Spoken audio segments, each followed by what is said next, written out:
અત્યારે હાલ કેનેડા ખૂબ જ ચર્ચાનું કારણ રહ્યું છે.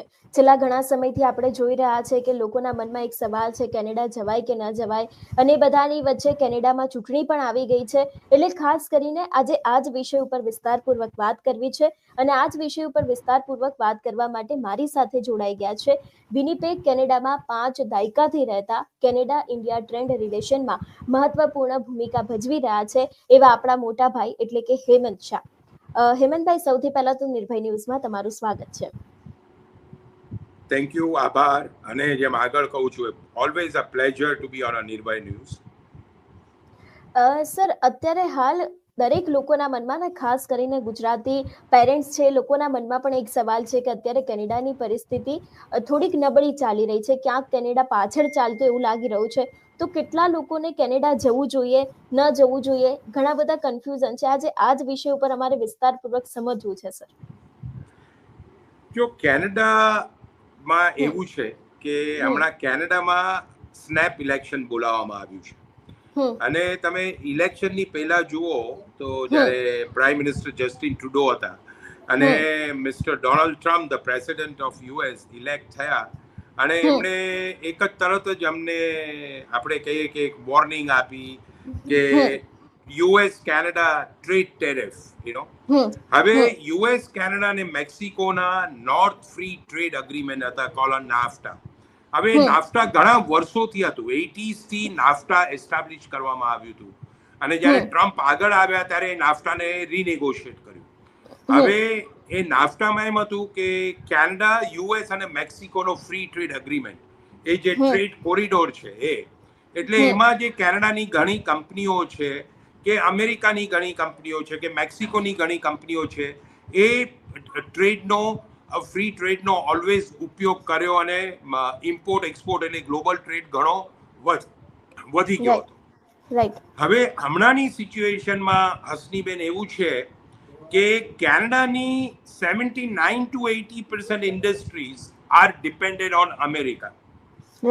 કે નાની એસએમઈ હશે કે મીડિયમ કે large, they are depended on US. એટલે યુએસ જોડે અમારું ટ્રેડ, એટલે ટ્રેડ અમારું બહુ સોલિડ અને સ્ટ્રોંગ અને આત્મીયતાના સંબંધો. અને એની વચમાં આ જે ટ્રમ્પ સાહેબે ટ્રેડ ટેરિફ કર્યું, એટલે એ એક અમને અચાનક આઘાત લાગ્યો અને કેનેડાની ઇન્ડસ્ટ્રીને આઘાત લાગ્યો.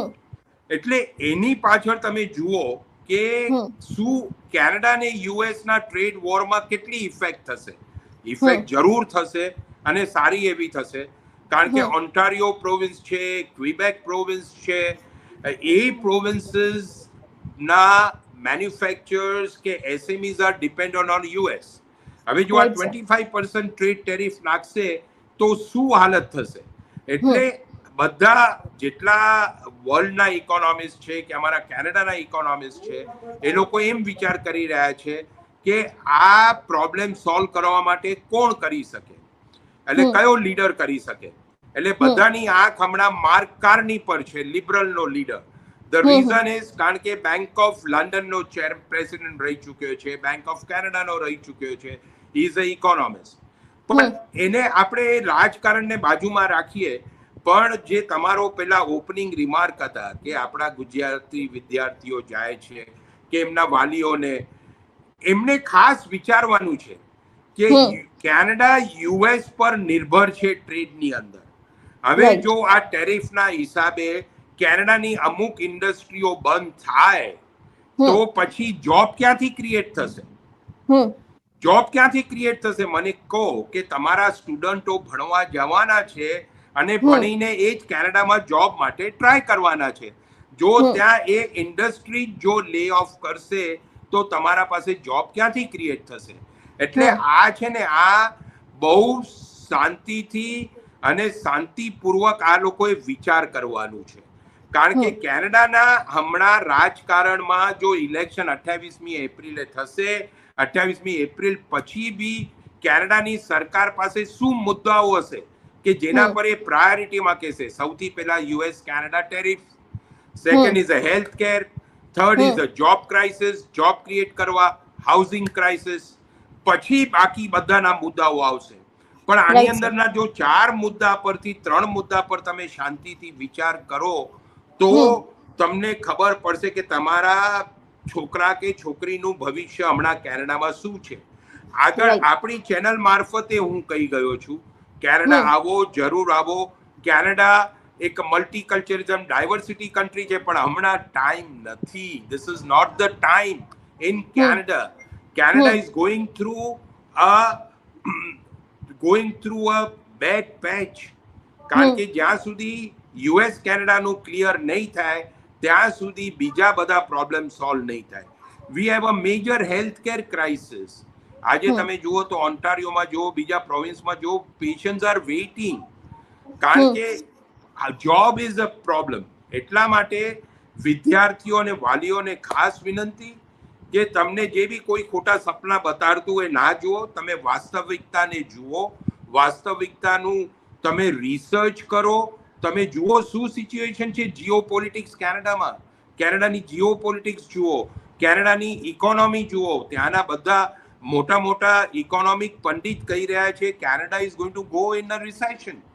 We will be going in a recession.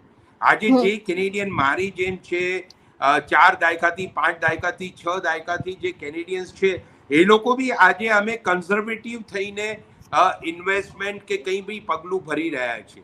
એટલે આ સિચ્યુએશન આજે નવા આવતા, ફરીથી કહું છું, ના નથી પાડતો, પણ હમણાંનો આ સમય નથી. હમણાંના સમયને વિચારવાનો સમય છે, હમણાંના સમયને ટાઈમ આપવાનો છે.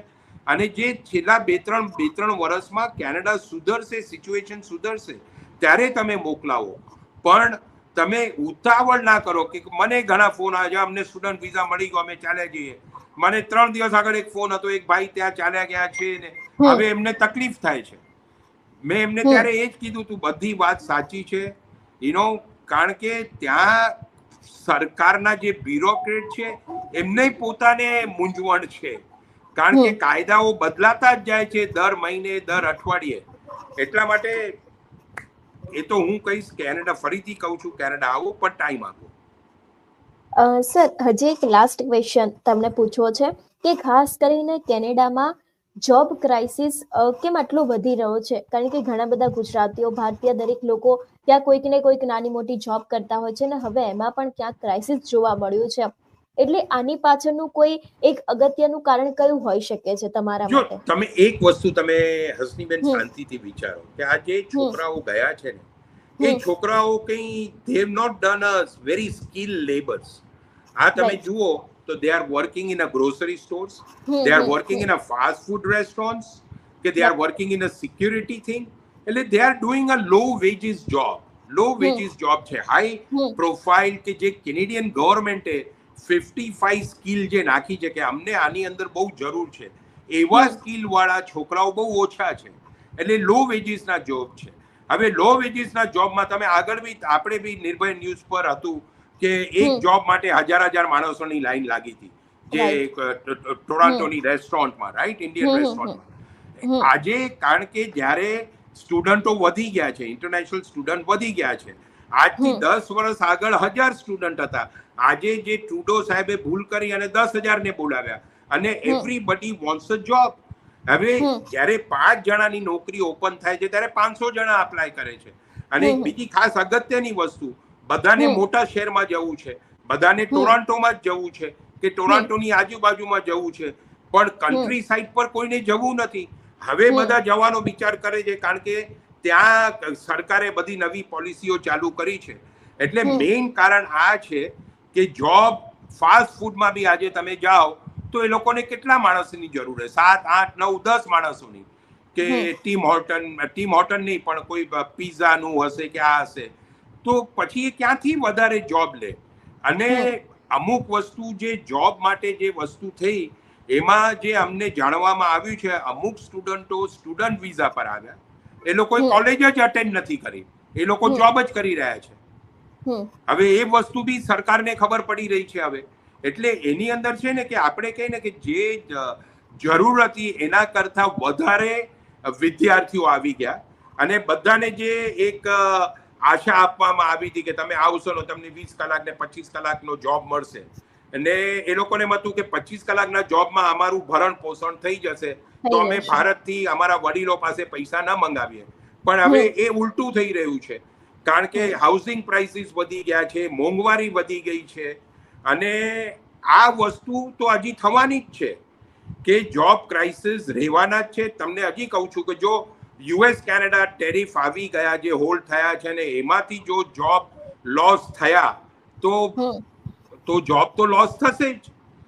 જોબ તો લોસ થશે જ. એમાં આ જે બધી ફાસ્ટ ફૂડ બી છે, ઘણી બધી અમેરિકન ફ્રેન્ચાઇઝ છે, ગ્રોસરી સ્ટોર્સ છે, બધા છે.